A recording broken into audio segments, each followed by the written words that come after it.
রাজনৈতিক দলগুলোর সঙ্গে দ্বিতীয় দফায় আলোচনায় বসেছে জাতীয় ঐকমত্য কমিশন। রাজধানীর বেইলি রোডে ফরেন সার্ভিস একাডেমিতে কমিশনের চেয়ারম্যান প্রধান উপদেষ্টা ডক্টর মোহাম্মদ ইউনূসের সঙ্গে সংলাপে অংশ নিয়েছেন বিভিন্ন রাজনৈতিক দলের নেতারা। বৈঠক শুরুর আগে ফরেন সার্ভিস একাডেমির সামনে প্রধান উপদেষ্টার প্রেস সচিব জানিয়েছেন, যেসব সুপারিশে রাজনৈতিক দলগুলোর সঙ্গে ঐকমত্য কমিশনের দ্বিমত রয়েছে তার সমাধানের উদ্যোগ নেওয়া হয়েছে। বৈঠকে বিএনপি, জামায়াত, এনসিপি, বাংলাদেশের কমিউনিস্ট পার্টি, ইসলামী আন্দোলন বাংলাদেশ, গণসংহতি আন্দোলন, গণ অধিকার পরিষদ, বিপ্লবী ওয়ার্কার্স পার্টি সহ ২৮টি রাজনৈতিক দলের প্রতিনিধিরা অংশ নিয়েছেন।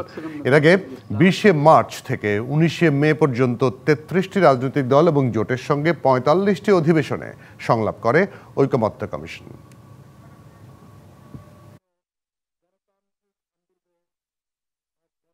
প্রথম পর্বে তো আমরা চিহ্নিত করেছি কোথায় কোথায় সমস্ত পলিটিক্যাল পার্টির ঐক্যের জায়গাগুলো কোথায় সেটা আইডেন্টিফাই হয়েছে। আর কি যে সমস্ত জায়গায় তারা দ্বিমত প্রকাশ করছেন সেগুলো নিয়ে এখন ইন্টেন্সিভ আলোচনা হবে, কিভাবে সবাইকে একই টেবিলে একই ঐক্যের মধ্যে আনা যায়, এই জায়গাগুলো তৈরি করার চেষ্টা করা হবে। ফরেন সার্ভিস একাডেমির সামনে আছেন আমাদের সিনিয়র রিপোর্টার মিজান আহমেদ, তার কাছ থেকে জানবো আরো বিস্তারিত। মিজান আহমেদ, আপনাকে স্বাগত। বৈঠকটি বোধহয় এখনো চলছে, যেটি বৈঠক শুরু হওয়ার আগে প্রেস সচিবের একটা বক্তব্য শুনলাম। এর বাইরে তো রাজনৈতিক দলগুলোর পক্ষ থেকে কোনো কথা হয়েছে কি আপনাদের সঙ্গে?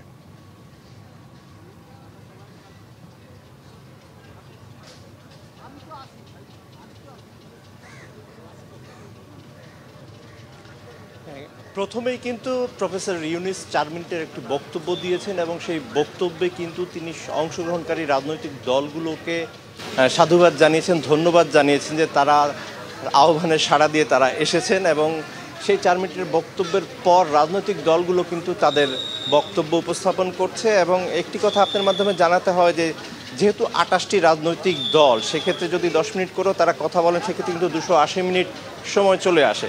কিন্তু যদিও তিনি ৪ মিনিটের মধ্য দিয়ে সংক্ষিপ্ত পরিসরে বক্তব্য দিয়েছেন, তার মধ্যে তারাও হয়তো সংক্ষিপ্তভাবে বলবেন তাদের কথাগুলো। এবং আপনি জানেন যে সমসাময়িক রাজনৈতিক পরিস্থিতিতে এই বৈঠকটি খুবই গুরুত্বপূর্ণ, যেটা মনে হচ্ছে যে অনেকটাই রাজনৈতিক দলগুলোর সাথে অন্তর্বর্তী সরকার যে দূরত্ব, সেই দূরত্ব কমিয়ে আনার একটি চেষ্টা। পাশাপাশি সুপারিশকৃত যেই বিষয়গুলো ছিল, যেমনটি আপনি জানাচ্ছিলেন ১৬৬টি সুপারিশ, সেই সুপারিশের বিষয়ে যে দ্বিমতগুলো ছিল সেগুলো কীভাবে গুছিয়ে নিয়ে আসা যায়, এই বিষয়ে আমার সহকর্মী আনোয়ার, সে কিন্তু ভিতরে ছিল। আমরা একটু তার কাছ থেকে জানতে চাবো যে আসলে কোন কোন বিষয়গুলোতে আসলে রাজনৈতিক দলগুলো আজকে বেশি আগ্রহ প্রকাশ করছে। শাইনি চুলে এখন হবে সব হেয়ারস্টাইল, সিল্কোর দ্বিগুণ শাইনি চুল প্রতিদিন। মিজান, আপনাকে ধন্যবাদ। আপনাকে যদি দ্বিতীয় পর্যায়ের এই সংলাপের কথা যদি বলি, তাহলে প্রধান উপদেষ্টার সঙ্গে সেটি বলতে গেলে এই মাসে অর্থাৎ ২৬শে মে জাতীয় ঐকমত্য কমিশনের পক্ষ থেকে কিন্তু একটি আনুষ্ঠানিক সংবাদ সম্মেলন করা হয়েছে। সেইখানে কিন্তু এর যে সহসভাপতি ডক্টর আলী রিয়াজ, তিনি কিন্তু অনেকটা বিষয় পরিষ্কার করেছেন। তিনি বলেছেন এই যে এতদিন যে রাজনৈতিক দলগুলোর সঙ্গে যে তারা এই যে সংলাপটা করে এসছে বিভিন্নভাবে বিভিন্ন সময় বৈঠক, সেই বৈঠকের একটি মোটামুটি একটা সাম আপ কিন্তু তিনি দিয়েছেন। আপনাকে একটু বলে রাখি যে তার মধ্যে আছে অর্থাৎ ক্ষমতার যে ভারসাম্য সহ সাংবিধানিক খুব গুরুত্বপূর্ণ কিছু যে সংস্কার বা প্রশ্ন, দ্বিকক্ষ বিশিষ্ট পার্লামেন্টের কথা বলছে, সেখানে দ্বিকক্ষ বিশিষ্ট পার্লামেন্ট এবং সেই সঙ্গে যদি বলি যে প্রধানমন্ত্রী একজন ব্যক্তি সে কতবার নির্বাচিত হতে পারবেন, তারপরে বিচার বিভাগের যে বিকেন্দ্রীকরণ কাঠামো, এনসিসি অর্থাৎ এই যে সাংবিধানিক যে কাউন্সিল গঠন, অর্থাৎ এই যে মৌলিক যে কিছু বিষয়গুলো রয়েছে, এই বিষয়গুলোর মধ্যে কিন্তু অনেকটাই দ্বিমত রয়েছে। অর্থাৎ আমি আপনার কাছে জানতে চাই যে আমরা সাম্প্রতিক যে বক্তব্যগুলো দেখেছি যে সবাই বলছেন যে তাদের অধিকাংশ রাজনৈতিক দলের প্রধান দাবিটি হচ্ছে নির্বাচন, আজকে কি সে বিষয়ে কোনো আলোচনা হয়েছে? আজকে নির্বাচন প্রসঙ্গটি ডেফিনেটলি আসার কথা আমরা যতটুকু তথ্য পেয়েছি। তো সেখানে এই সংস্কার বিষয়গুলোই তো মূলত ঐকমত্য কমিশন যেটি বলার চেষ্টা করছে যে তারা এই যে সংস্কারগুলো যে তারা সামনে নিয়ে এসেছে, এই সংস্কার আসলে কতটা ঐকমত্য আছে রাজনৈতিক দলগুলো, অর্থাৎ ঐকমত্য প্রতিষ্ঠার লক্ষ্যেই মূলত এই দ্বিতীয় পর্যায়ের এই বৈঠক। তবে সেখানে নির্বাচন প্রসঙ্গও আসছে।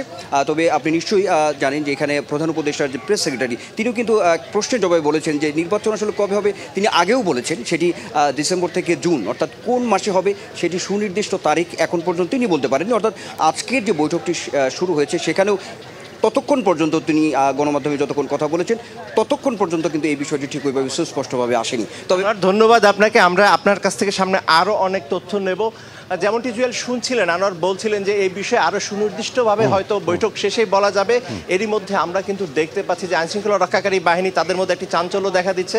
কিছুক্ষণ পরে হয়তো আমরা আনুষ্ঠানিকভাবে পূর্ণাঙ্গভাবে জানতে পারবো এই বৈঠক সামনের দিনে আরও কতটুকু যাবে, আরও কয় দফা বসবে এবং কবে নাগাদ এই বৈঠক চূড়ান্তভাবে শেষ হয়ে দ্বিতীয় দফার আমরা একটা সামাপ জনগণের কাছে তুলে ধরা হবে। তো এই ছিল সবশেষ তথ্য। ফিরে যাচ্ছি স্টুডিওতে জুয়েল আপনার কাছে।